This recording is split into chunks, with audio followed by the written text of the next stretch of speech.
नमस्कार दोस्तों, स्वागत है आप सबका एक और नई वीडियो में। आज की वीडियो में हम बात करेंगे कि साल का जो दूसरा सूर्य ग्रहण लगने जा रहा है उसका सही टाइम क्या होगा, डेट क्या होगी और कौन कौन सी वो जो मुख्य बातें हैं जिनको हमें ध्यान में रखना होगा।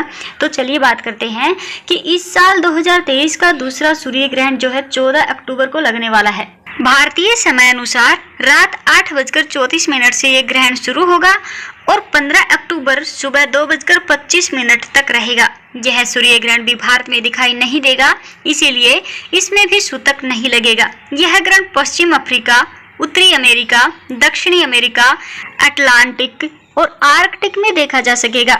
सूर्य ग्रहण के दौरान हमें सूर्य देव का ध्यान करते हुए उनके मंत्रों का उच्चारण करना चाहिए। सूर्य देव का इस मंत्र का जप आप कर सकते हैं, ओम ह्राम ह्रीम ह्रोम सह सूर्याय नमः। इसके अलावा आप सूर्य देव का एक और अन्य विशेष मंत्र है जिसका भी आप जप कर सकते हैं, वो मंत्र है ओम गणिः सूर्याय नमः। तो दोस्तों ये दो मंत्र थे, इनका आप सूर्य ग्रहण के दौरान जप करना है। और अब बात करते हैं कि सूतक काल में हमें क्या विशेष ध्यान रखना है। ज्योतिष शास्त्र के अनुसार ग्रहण का सूतक काल 12 घंटे या 9 घंटे पहले ही शुरू हो जाता है, जिसमें सूर्य ग्रहण का सूतक काल ग्रहण काल से 12 घंटे पहले प्रारंभ हो जाता है। सूतक काल को एक प्रकार से अशुभ समय माना गया है। इस दौरान किसी भी प्रकार का कोई मांगलिक कार्य या शुभ कार्य हमें नहीं करना चाहिए। इस ग्रहण का सूतक काल 14 अक्टूबर की सुबह 8:34 पर शुरू हो जाएगा। दोस्तों सूर्य ग्रहण के दिन अमावस्या तिथि भी पड़ रही है, जिसके कारण इस दिन का महत्व और भी अधिक बढ़ जाता है। सर्वपित्र अमावस्या के दिन ही वर्ष का अंतिम सूर्य ग्रहण लग रहा है, लेकिन तर्पण, पिंडदान इत्यादि कर्मों पर सूर्य ग्रहण का कोई भी प्रभाव जो है नहीं पड़ेगा। तो दोस्तों अब जान लेते हैं कि सूर्य ग्रहण के बाद हमें क्या क्या करना चाहिए। तो ग्रहण के दौरान घर में सभी पानी के बर्तन में दूध और दही में कुश या तुलसी की पत्ती या दूब धोकर डाल दें। फिर ग्रहण समाप्त होने के बाद दूब को बाहर निकाल करके फेंक दें। इसके अलावा ग्रहण शुरू होने से पहले थोड़ा सा अनाज और कोई पुराना पहना हुआ कपड़ा निकाल करके अलग रख दें। ग्रहण समाप्त होने के बाद उस कपड़े को अनाज के साथ किसी भी सफाई कर्मचारी को आप दान कर दें। इससे आपको शुभ फल प्राप्त होंगे। ग्रहण के बाद आप किसी भी देवी देवताओं के दर्शन कर सकते हैं। सबसे पहले ग्रहण के बाद घर की साफ सफाई करें। इसके साथ ही पूरे घर में गंगा जल का छिड़काव अवश्य ही करें। घर के मंदिर में रखे सभी देवी देवताओं की मूर्तियों और चित्रों पर भी गंगा जल का छिड़काव अवश्य करें। इसके बाद आप स्नान करें। सूर्य ग्रहण के दौरान हमें किन विशेष बातों का ध्यान रखना चाहिए। तो दोस्तों सूर्य ग्रहण के समय सिलाई और बुनाई का कार्य या सुई में धागा नहीं डालना चाहिए। सूर्य ग्रहण के दौरान नाखून काटना, छीलना, कुछ फेंकना या मतलब कुछ भी ऐसा काम हमें नहीं करना चाहिए। इसके अलावा ग्रहण के दौरान मंदिर की मूर्ति को भी स्पर्श जो है नहीं करना चाहिए। अब गर्भवती जो महिलाएं होती हैं उनको घर से तो इस समय बिल्कुल भी नहीं निकलना चाहिए। ग्रहण के दौरान गर्भवती महिलाएं जो है अपने घर के अंदर ही रहें। अगर वो घर से बाहर निकलती हैं तो इससे उनके बच्चे के ऊपर सीधा असर पड़ेगा। अब ग्रहण के समय रसोई से संबंधित किसी भी तरह के कार्यों में भी काम नहीं करना चाहिए, खास करके खाना उस समय नहीं बनाना चाहिए।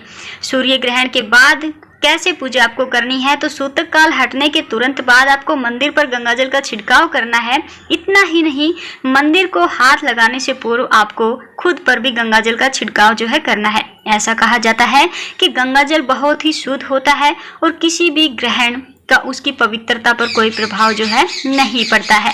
अब सूर्य ग्रहण के बाद कब हमें स्नान करना चाहिए। तो सूर्य ग्रहण समाप्त होने के तुरंत बाद स्नान जो है हमें करना चाहिए। स्नान करते समय पानी में गंगाजल मिला लेने से ग्रहण के नकारात्मक प्रभावों का असर जो है खत्म हो जाता है। स्नान के बाद साफ वस्त्र धारण करने चाहिए। सूर्य ग्रहण की समाप्ति के बाद घर में गंगाजल का जो है छिड़काव करना चाहिए। 14 अक्टूबर 2023 को सूर्य ग्रहण जो लगने जा रहा है और इसी दिन सर्वपित्र अमावस्या रहेगी। सर्वपित्र अमावस्या के साथ ही 16 दिनों तक चलने वाले श्राद्ध पक्ष की समाप्ति हो जाती है। हालांकि यह ग्रहण भारत में दर्शनीय नहीं होगा, जिस कारण श्राद्ध क्रम और अमावस्या से जुड़ी सारी धार्मिक गतिविधियों पर कोई रोक नहीं होगी। भारत में सूर्य ग्रहण दिखाई नहीं दे रहा है, इसलिए सूतक के नियम भी यहाँ लागू नहीं होंगे। सूतक के नियम वही मान्य होते हैं जहाँ ग्रहण दिखाई पड़ता है। सूतक काल ग्रहण के समय से पहले का वो अशुभ समय है जिसमें पृथ्वी का वातावरण हानिकारक किरणों के कारण प्रदूषित हो जाता है। अब बात करते हैं कि रिंग के आकार की आकृति नजर आएगी या नहीं। तो दोस्तों 14 अक्टूबर को दिखने वाला सूर्य ग्रहण वलयाकार होगा।